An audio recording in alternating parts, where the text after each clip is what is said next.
नाशिकमधल्या वन विभागाची जमीन लाटल्याचा प्रकार, नेमिनाथ जैन शिक्षण संस्थेची प्रशासनाकडून चौकशी, लोकशाही मराठीने केला होता पर्दाफाश। लाडकी बहीण योजनेचा लाभ पुरुषांनी घेतल्याची धक्कादायक माहिती समोर, तब्बल 14,298 पुरुषांनी लाडकी बहीण योजनेचा लाभ घेतल्याचं स्पष्ट। कराड प्रकरणामध्ये क्लीन चिट मिळाला, संधी देऊ धनंजय मुंडेंच्या मंत्रिपदासंदर्भात दादांचे सूतोवाच।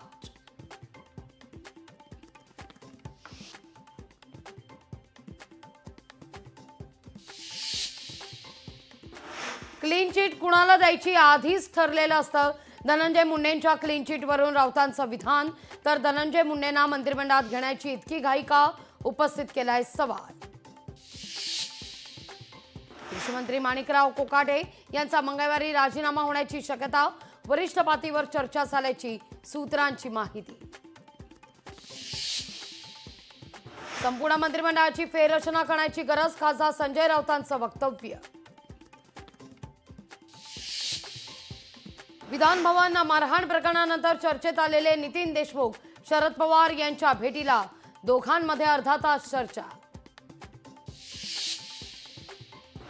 दरडोई उत्पन्नाच्या बाबतीत महाराष्ट्राची पिछेहाट, महाराष्ट्र दरडोई उत्पन्नात 5व्या स्थानी घसरला, अर्थ राज्यमंत्री पंकज चौधरी यांची सभागृहात माहिती। बेलापूरमध्ये गुगल मॅपच्या नादात कार पडली खाडीत, सागरी पोलिसांच्या सतर्कतेमुळे महिलेचे वाचलेत प्राण।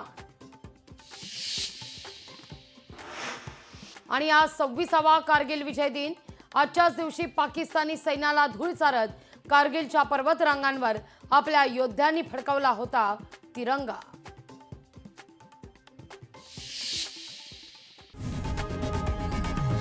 लोकशाही मराठी ऐका, पहा, जागरूक रहा।